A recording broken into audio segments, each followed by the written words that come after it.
Et salut à tous les amis, c'est CryptoPartage, c'est un plaisir de vous retrouver pour cette vidéo d'analyse, la première du mois de décembre. J'espère que vous portez tous très bien. On va donc attaquer un nouveau mois sur les cryptos. On met novembre de côté qui malheureusement, je pense pour la plupart d'entre nous, nous a pas mal déçus. Et on attaque ce nouveau mois en espérant évidemment un BTC qui reprend sa hausse, sa marche en avant. Pour le moment, c'est plutôt bon signe depuis quelques jours. Regardez, 57 000 $, il consolide aux alentours des 57 000 sous la grosse résistance de 59-60 000 $. Du côté d'Ethereum, en revanche, on commence vraiment à bouillonner. Au niveau, on fera encore un point sur la paire ETH-BTC parce qu'il y a du nouveau. Et surtout, on est tout proche de faire un nouveau sommet historique pour l'Ether. Du côté du reste des altcoins, c'est mitigé, ça dépend des alts, mais on est plutôt dans le vert ce matin avec Solana plus 7%, 220 $, Avax pareil qui est bien dans le vert. On a les mêmes coins qui corrigent un petit peu, Shiba moins 7%, le Dogecoin pareil. Un petit point sur Terra Luna, plus 4%, 56 $. Je ferai un gros focus sur Terra Luna, sur la partie analyse technique, ainsi que sur le curve. Et puis voilà, on peut partir pour la vidéo. Juste avant, comme d'hab, pensez à mettre le petit pouce bleu et le petit abonnement. Vous êtes beaucoup à consulter mon contenu tous les jours sans être abonné à la chaîne YouTube. Donc voilà, c'est un petit peu dommage. Et me rejoindre aussi sur les différents réseaux sociaux pour vraiment être connecté au cœur de l'actualité crypto. Donc le Twitter, Insta et le Discord. Allez, on va débuter la vidéo avec un petit point sur le sentiment général du marché crypto, mais aussi du sentiment général de l'indice américain, le SP500, puisque c'est pas mal corrélé en ce moment. Vous l'avez vu, quand le marché américain dump, en général, les cryptos suivent le marché américain. Donc on est sur le niveau 34, donc plutôt dans la peur, toujours sur le Bitcoin. Pourtant, on n'est pas très loin de passer au-dessus des 60 000 $, qui est quand même un niveau très important. Ils n'ont pas beaucoup de pourcents pour flip au-dessus des 60 000. Donc, comme d'hab, ça peut très vite changer le sentiment sur les cryptos. Le point maintenant sur le Fear and Greed de la bourse US, il me semble que celui-ci il est basé sur le SP500, si je dis pas de bêtises. Donc on a le niveau 26, donc vous voyez sur le SP500 on a encore plus baissier, enfin on a encore plus peur que sur les crypto-monnaies. Et tout cela c'est dû à quoi? Dû notamment au variant Omicron dont je vous ai déjà parlé. On ne sait pas si ce variant va être plus puissant que les autres et va causer du coup potentiellement des reconfinements, des fermetures de frontières et tout le tralala qui va avec. Et deuxième news qui est tombée hier, vous avez dû le voir si vous avez scruté un petit peu les graphiques, l'inflation qui est de retour sur la table, avec notamment Jérôme Powell, le président de la Fed, qui a déclaré il est temps d'enlever le terme transitoire pour parler d'inflation.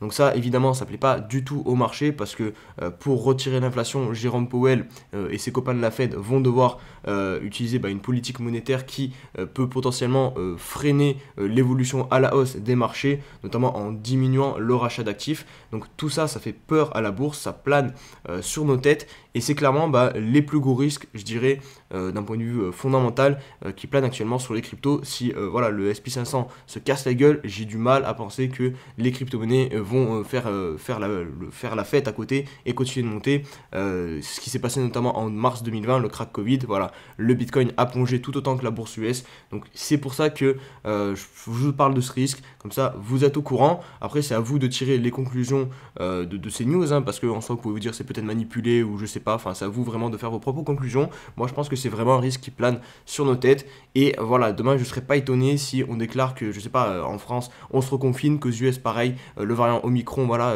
empêche je sais pas quoi de pouvoir vivre normalement et du coup les bourses viennent à se cracher. Et on poursuit avec ce petit jeu que j'ai fait sur Twitter, donc je l'ai appelé le petit jeu du spéculateur puisque pour le coup c'est vraiment de la spéculation. On essaie de deviner le prix de certains actifs au 31 décembre, donc là j'ai fait pour Bitcoin et Ethereum.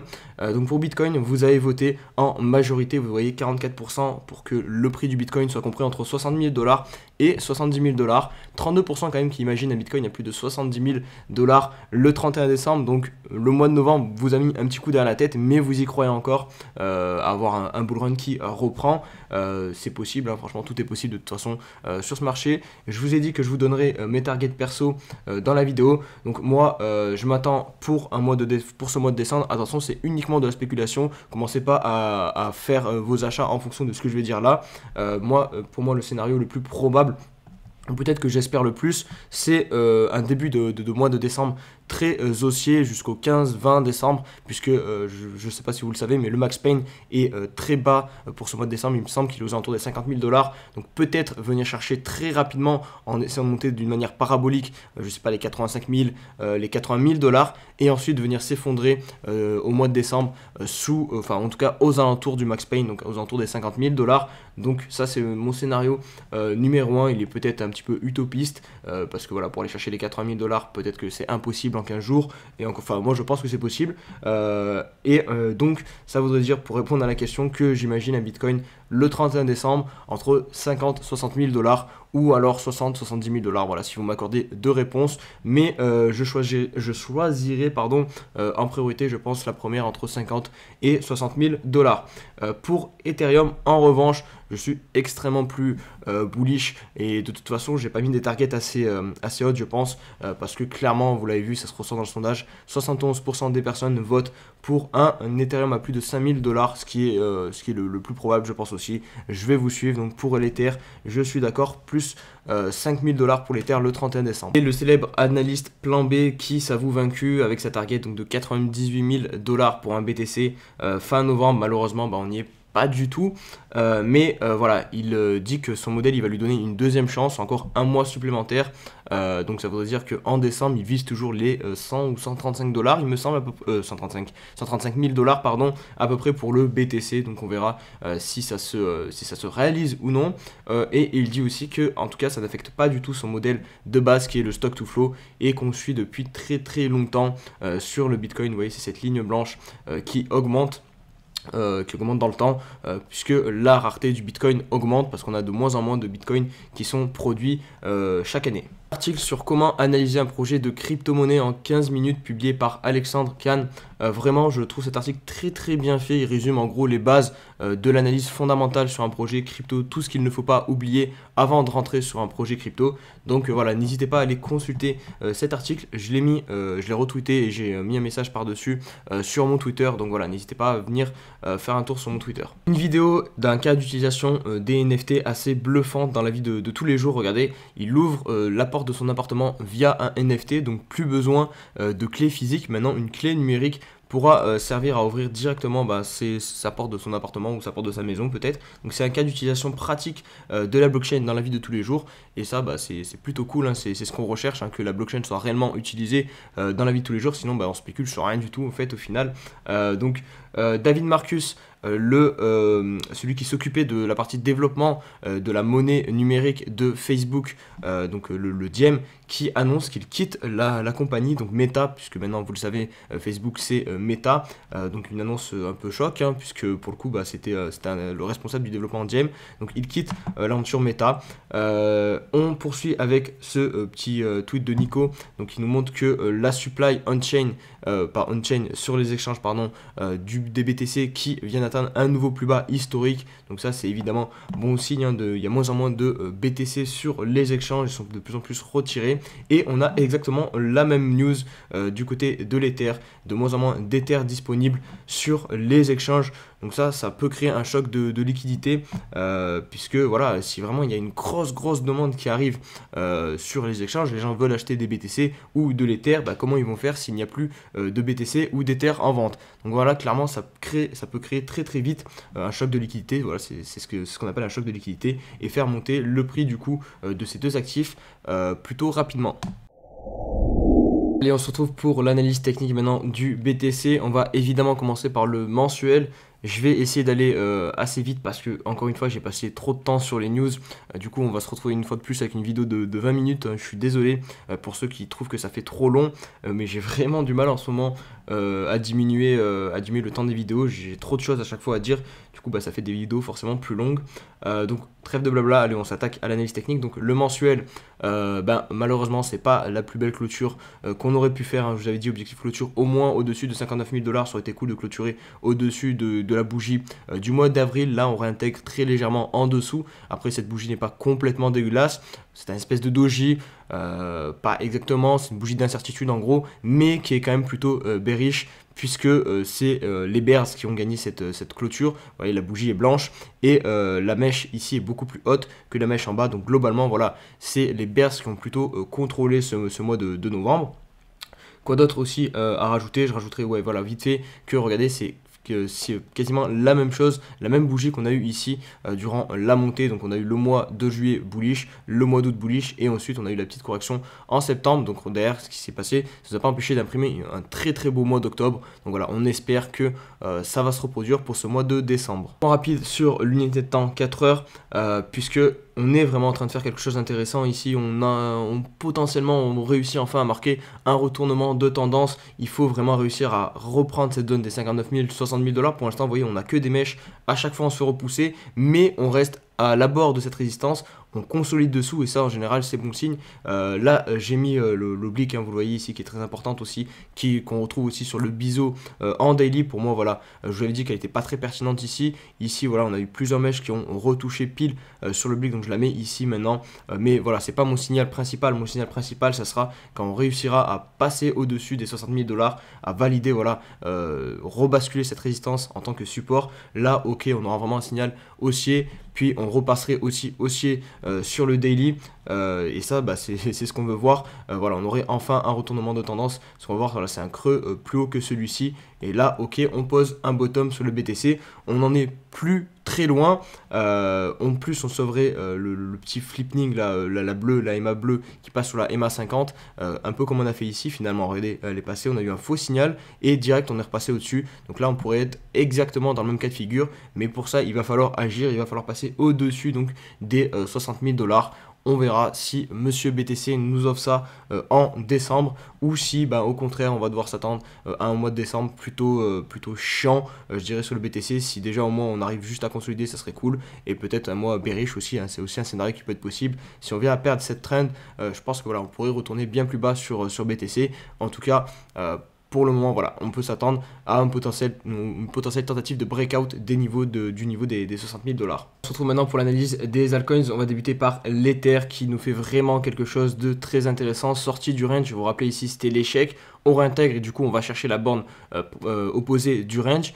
On la tape deux fois et on remonte directement chercher la borne du haut pour ce coup-ci la casser joliment. Vous voyez cette belle bougie ici. On a eu aussi la petite EMA 21 qui est repassée au-dessus de la EMA 50. Donc le momentum qui repasse boule sur le 4 heures. On est tout proche de venir chercher une nouvelle ATH. Je vois pas pourquoi. Voilà, on viendrait s'arrêter ici. Après voilà, tout est possible. Mais en tout cas, le momentum est boule. Il n'y a pas de divergence sur le RSI. Donc pour moi, on devrait faire un nouvel ATH très bientôt sur Ethereum. En plus de ça, on a un autre signal extrêmement important sur Ethereum contre Bitcoin. Regardez, on vient de casser enfin ce double creux ascendant par le haut. Alors attention, la bougie n'est pas clôturée et on pourrait avoir un scénario similaire à celui-ci. Vous voyez, on a une mèche.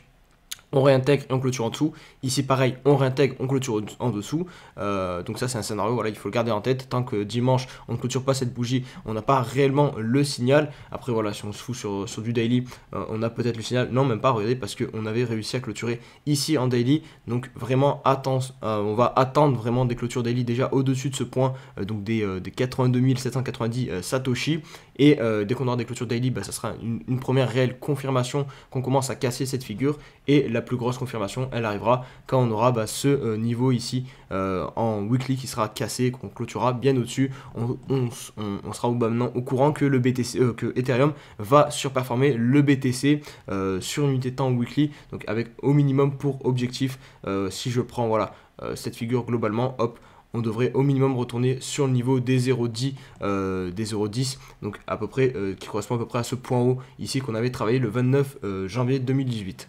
Et on se retrouve pour les deux altcoins que j'ai sélectionnés aujourd'hui. Donc on va commencer par Terra Luna qui nous a imprimé un nouvel ATH. Je crois que c'est hier, donc on va se mettre sur le daily pour constater, ouais, hier, donc 59 $, nouvel ATH pour Luna. Donc voilà, vous vous en doutez, je ne vais pas vous dire que c'est un bon moment pour entrer maintenant. En revanche, l'actif est très haussier, donc potentiellement il va continuer bien à monter. Je noterai uniquement la divergence sur le RSI qui commence à être assez puissante sur le weekly. Hop, je vais vous la matérialiser ici. De toute façon, hop, vous le voyez même aussi avec cette flèche que j'ai mise. Donc voilà, on monte sur le cours, le RSI qui baisse depuis le 6 septembre. Donc ça, c'est quand même un signal assez puissant sur le RSI weekly. En plus de ça, on est en surachat, donc on est potentiellement aussi en train de ressortir du surachat. Donc pas mal de signaux négatifs du côté de l'indicateur RSI. Sinon, que dire d'autre en termes de niveau de terme de prix, je dirais que tant qu'on ne perd pas les 33 $, voilà, la structure reste haussière sur Terra Luna. Je considère que le vrai point bas est ici sur Terra Luna. Donc voilà pour le weekly. Si je rajoute un petit Fibonacci, je pense qu'en plus de ça, ça correspond à cette zone. Voilà, ça correspond au bas des mèches ici. Donc voilà, moi je ne rentrerai pas sur Terra Luna avant au minimum une touchette sur les 25 $ et en ayant des structures. Parce que voilà, si on vient ici et qu'on clôture une bougie ici, on perd le point bas. Donc pour le coup, ça invalide le scénario haussier et donc on rentrerait sur un actif qui passe en tendance baissière sur le weekly et c'est pas non plus ce que l'on souhaite.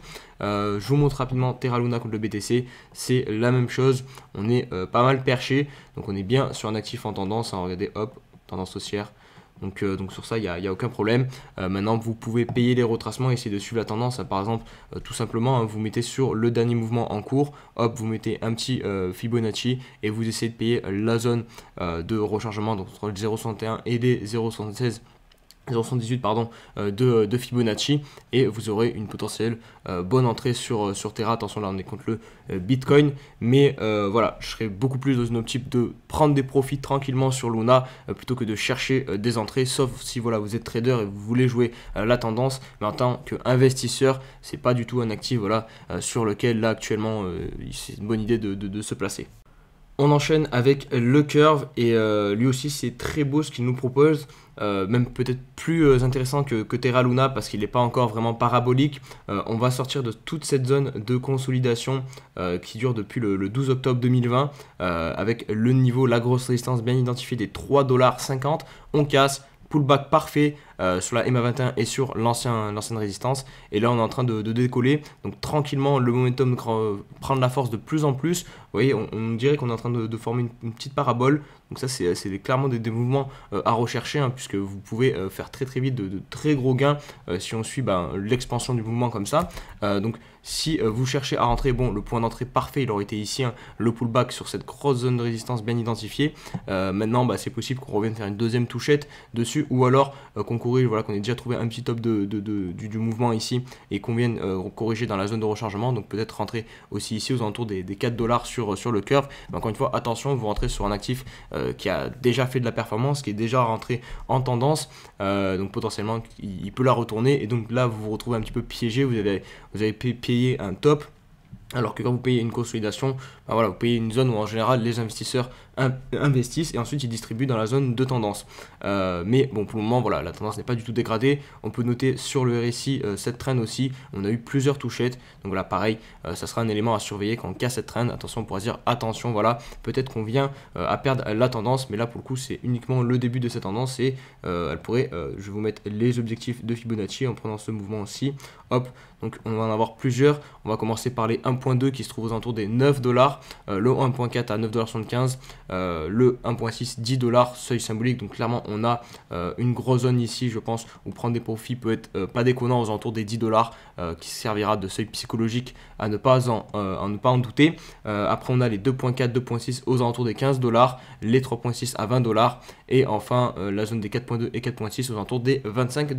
Je terminerai en faisant quand même un petit point sur Curve contre le Bitcoin, puisque c'est exactement la même chose, sauf qu'on est un peu plus en retard contre le Bitcoin. On a la grosse phase de consolidation et là on est actuellement en train de break à la hausse. Attention, on attendra évidemment la confirmation avec la clôture au-dessus donc du niveau des 8400 Satoshi environ, et on aura le signal d'un nouveau départ sur Curve contre Bitcoin, puisque on sortirait de toute cette phase de range pour aller du coup chercher des objectifs bien plus hauts. Je note aussi cette trend par contre qui est sur notre tête, enfin cette oblique qui est sur notre tête sur les récits de Curve. On est peut-être en train de réussir le break, mais voilà, il faudra surveiller ce niveau-ci parce que potentiellement on va faire un fake out et réintégrer donc Curve contre le Bitcoin.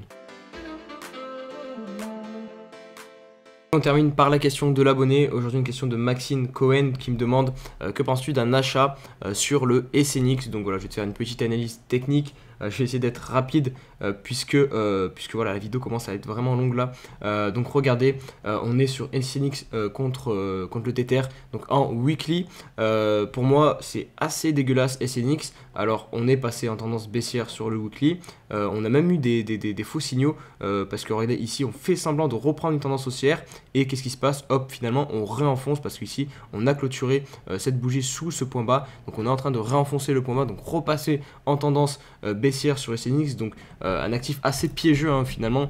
On dirait qu'il sait pas trop ce qu'il veut. Maintenant on revient sur cette zone hyper importante avec ce gros point bas au niveau des 7 $, mais donc voilà, en théorie vous êtes sur un bon endroit pour rentrer puisque tu vas payer un gros support. Si je mets les retracements de Fibonacci, je pense qu'on est pile dans la zone, voilà, on est dans la grosse zone de rechargement, donc ici ça serait l'endroit parfait si c'est comment dire, les investisseurs veulent défendre la tendance ici qui a débuté ici sur SNX, donc à 3 $ le point bas ici. Et voilà, il ne faut pas perdre ce point bas et toutes les zones de rechargement, donc c'est l'endroit parfait. Maintenant je ne suis pas sûr du tout qu'ils vont réussir à faire ça. Alors, il me semble que sur le mensuel, voilà, c'est aussi le point bas mensuel, donc on est vraiment ici sur un moment de marché capital pour SNX s'il veut rester un actif en tendance même sur le mensuel, parce que regarde, hop, point haut, point bas, point haut, et là on pourrait perdre le point bas. Donc vraiment ce seuil des 7 $, c'est vraiment l'endroit capital sur SNX à défendre. Donc en théorie ça peut être un bon endroit pour acheter, mais encore une fois du coup tu fais de la spéculation. Si tu achètes ici, tu te dis j'espère que le cours va rebondir puisque c'est une grande zone technique où le cours se doit de rebondir, mais ce n'est pas du tout une certitude qu'il va le faire, puisque là techniquement il n'y a rien, il y a juste des bougies qui descendent et il n'y a pas de divergence sur le RSI. Enfin bref, voilà, il n'y a pas de signe qui montre vraiment que le cours va rebondir ici, si ce n'est les infos techniques que je viens de te donner. J'ai mis moins de volume égale perte d'intérêt, c'est aussi ce que je constate, parce que regarde, hop, je vais te mettre un petit trait comme ça, une petite flèche, et tu vois les volumes sont descendants, et ça en général c'est pas ce qu'on veut voir sur un actif. C'est à dire que l'actif est en train d'être abandonné finalement par les gens, par les investisseurs. Donc voilà, il faut, si jamais tu vois dans cette zone qu'on récupère des volumes et que le cours commence à rebondir, là on pourra se dire potentiellement on a un retour des investisseurs et l'actif redevient attractif. Donc voilà, pour moi le SNX je me méfierais un petit peu. C'est un bon endroit technique pour payer, mais c'est de la spéculation, on n'est pas sûr du tout que le truc vienne à remonter. Voilà pour cette vidéo, j'espère qu'elle vous a plu. Si c'est le cas, comme d'hab, n'hésitez pas à mettre un petit pouce bleu et on se dit à demain pour une nouvelle vidéo. Allez, ciao.